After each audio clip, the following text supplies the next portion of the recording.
If y is equal to f of x, y plus dy is equal to f of x plus dx. Bring y to the other side. Dy is equal to f of x plus dx minus y. Replace y with f of x. Dy is equal to f of x plus dx minus f of x. Divide both side by dx. Dy over dx is equal to f of x plus dx minus f of x over dx. Take the limit as dx approaches 0. Dy over dx is equal to limit dx tends to 0 of f of x plus dx minus f of x over dx. By replacing dx with h, dy over dx is equal to limit h tends to f of x plus h minus f of x over h. Thus we have a generalized form for the first principle. For every function of x, its derivative is given above.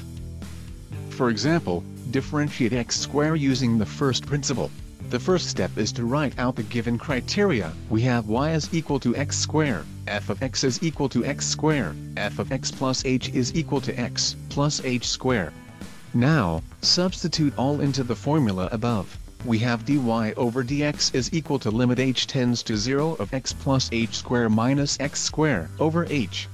By expanding x plus h squared using the binomial expansion, we have dy over dx is equal to limit h tends to 0 of x squared plus 2xh plus h squared minus x squared over h. X squared cancels out, and we are left with mere simplification.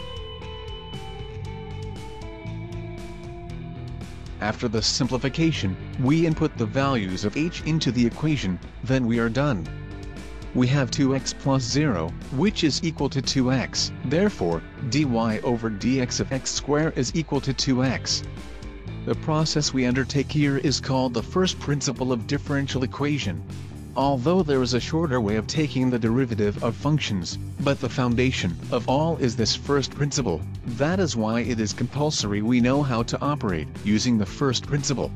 The short method will be introduced in the long run, but before that, let us consider more examples for more clarity.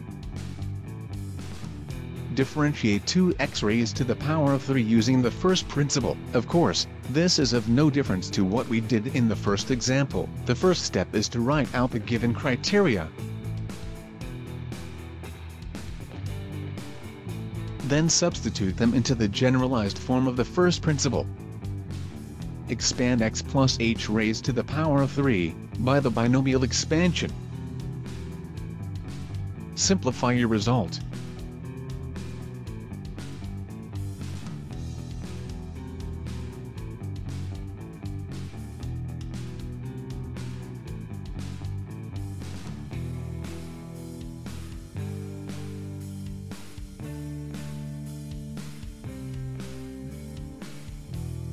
Now input the value of h, which is 0. Dy over dx is equal to 6x squared. The purpose of the binomial expansion, and all the simplification, is to avoid the indeterminate form, that is, 0 over 0. For example, after substituting the given criteria into the formula, we would have substitute the value of h directly, but the result would not have been what we arrive at. To avoid this indeterminate form, we have taken the necessary measure, which is simplification and expansion, thus we arrived at a valid result. With more practice on the first principle technique, it was discovered that, instead of repeating the steps over and over for each question, there is a pattern. Each result follows.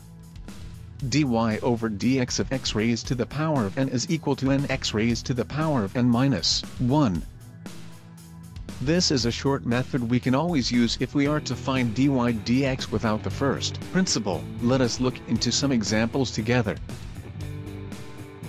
When n is equal to 1, all we need to do is to substitute n with 1 in the above formula, then simplify it.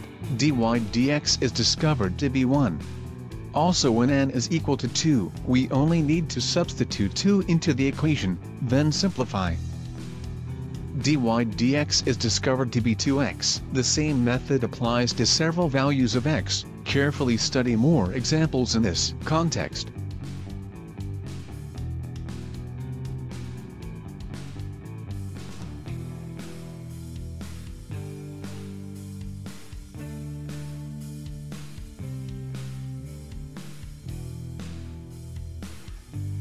Also, you need to know that there are several other ways which dy over dx can be written. Some of them includes dy over dx, df of x over dx, and y complement. Dy over dx is equal to 4x raised to the power of 3. Can also be said that y complement is equal to 4x raised to the power of 3.